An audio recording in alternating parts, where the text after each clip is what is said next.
welcome back to our program Belajar Bersama. In this program, you are going to learn a lot and making learning even more fun and exciting.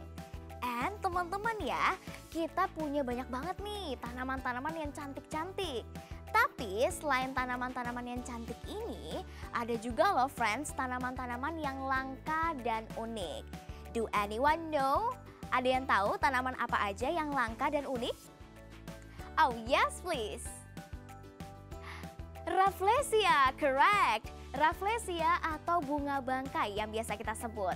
Ada lagi loh. Ada yang tahu? Oh, you? Please. Venus flytrap, correct. Venus flytrap atau yang biasa kita sebut dengan tanaman yang bisa menutup. Seperti ini. Nanti tanaman itu akan membuka ketika ada serangga dan lalu menutup secara tiba-tiba. Wah, ternyata banyak banget ya friends tanaman-tanaman yang unik dan juga langka. In our topic today, it's about amazing plants. We have special guest star, she is English teacher. Without any further ado, are you ready friends? I can hear you. Say it louder. Are you ready friends? Yes? Okay. Miss Daisy, go ahead. Terima kasih Sandia. Kembali lagi dengan Miss Desi. Hari ini kita akan belajar amazing plants. Apa ya amazing plants? Kalian pernah nggak lihat tanaman yang bau banget, bau busuk gitu. Dan bau busuknya itu untuk menarik mangsanya seperti serangga. Teman-teman di rumah atau di studio pernah bertemu? Oke, kalau pernah. Luar biasa. Kita mulai dengan Venus flytrap. This is one of amazing plants. The Venus flytrap attract the insect with the sweet odor.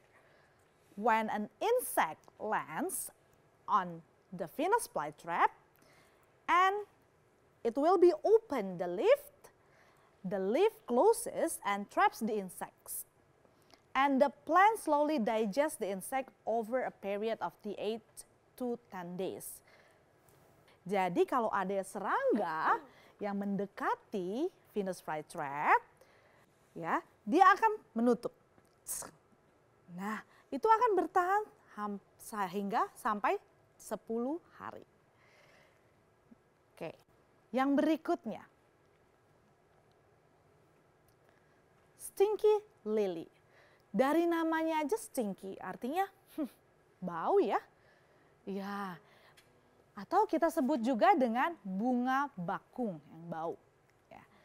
Namanya tadi yang saya sudah bilang, bau. Oke. Bunga ini juga berbau busuk ya, supaya menarik perhatiannya insek. Supaya mereka datang karena lalat adalah salah satu dari insek. Lalat itu kan suka yang bau busuk ya. Dia akan mendekat ke stinky lily ini. Nah, saat seekor lalat merayap di atas bunga tersebut, serbuk sari bunga yang menempel pada lalat tersebut, kemudian lalat mengambil serbuk sarinya dan meninggalkannya pada tanaman yang berikutnya yang dikunjunginya. Pernah lihat bunga ini atau tanaman ini? Enggak pernah. Oke, jadi seperti ini gambarnya stinky lily. Oke, yang berikutnya adalah pitcher plant. Pitcher plant. Ada yang tahu pitcher plant? Okay. Later I'm going to show you the pictures of the pitcher plants. So pitcher plants are carnivorous. Yeah. This is also called as the pitfall traps. A prey trapping mechanism featuring a deep cavity filled with digestive liquid. The traps of the pitcher plants are considered to be true. Yeah. Pitcher plants are formed by specialized leaves. The plants attract and drawn to the prey with the nectar. Ini dia. Jadi ketika inseknya mendekat, masuk ke dalam, dia akan terperangkap di dalam. Oke, nggak ada yang pernah lihat teman-teman di rumah? Enggak. Oke, nggak apa-apa. Yang berikutnya, kayaknya sih kalau ini pasti banyak dong teman-teman yang tahu tentang Rafflesia arnoldi. Apa?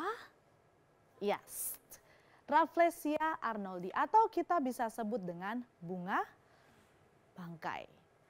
The plant has no stems, no leaves, and no roots. And the Rafflesia arnoldi, also known as the corpse flower. It is a parasitic plant that obtains food by attracting itself to find and absorbing nutrients and water from it. Sama seperti tanaman-tanaman yang tadi Miss sudah jelaskan, Rafflesia arnoldi juga menarik perhatian mangsanya atau insek melalui bau-bau yang tadi. Oke, dari sekian banyak amazing plants that we have discussed, semua plant tersebut tetap memiliki kebutuhan. Ada yang tahu kebutuhan tanaman itu apa ya? Teman-teman di rumah ada yang bisa jawab? Yes, very good. Sama seperti tanaman-tanaman lainnya, amazing plants juga need the light, the air, water, and nutrients to live. Mereka sama membutuhkan air, udara, dan sinar untuk bertahan hidup. Nah, roots can absorb the nutrients that are from the ground. Roots absorb the nutrients from the ground and water. Tiny creatures like bacteria turn these nutrients into the food that plant can use. So, kalau di dalam tanah itu ada nutrients, itu juga berkat dari bakteria yang membantu supaya tanah tersebut subur. Ya. But some places don't have a lot of nutrients. So, some plants adapt. They follow a different plan for survival. Their strategy is to eat insects to live, like what we have discussed. Seperti yang kita udah jelaskan tadi, ini adalah salah satu cara mereka untuk bertahan hidup, yaitu mengattract atau menarik perhatian serangga supaya mereka tetap mendapatkan makanannya. Amazing plants that we have discussed also need nutrients and then needs water and air. And they have their own way to survive. For example, like they attract the insects. Oke, kembali ke Sandia. Hi friends, how was it? So interesting, right? We learn about amazing plants. Tadi kita udah belajar tentang tanaman-tanaman unik dan juga langka. Teman-teman masih penasaran gimana kelanjutannya? Don't go anywhere, we'll be right back.